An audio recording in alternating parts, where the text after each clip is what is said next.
were you guys' thoughts on the NFL draft? I thought the most interesting was somehow the NFL commissioner, Roger Goodell, effed it up and said that the 2020 draft would be in Las Vegas.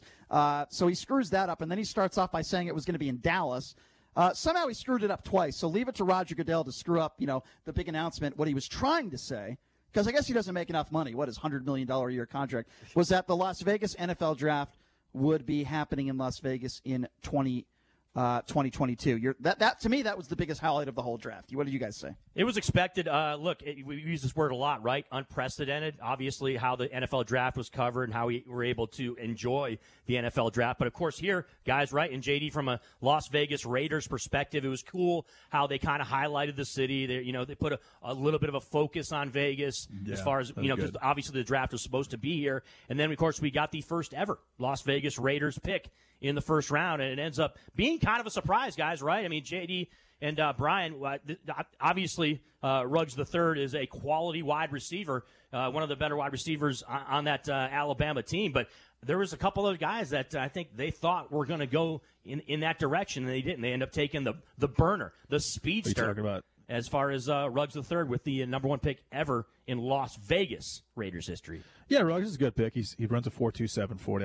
I'm not sold on his route running ability. He also never faced off against a team's number one corner because you had Jerry Jeudy and Devontae Smith, and you've got a full team of first rounders there, and then Tua Tagovailoa has a big arm too. So we'll see how Derek Carr works. But I thought it was very interesting that 55 million people tuned into this digital NFL draft. That means that sports is not on the back is not in the back of people's minds, but it's in the front of people's minds.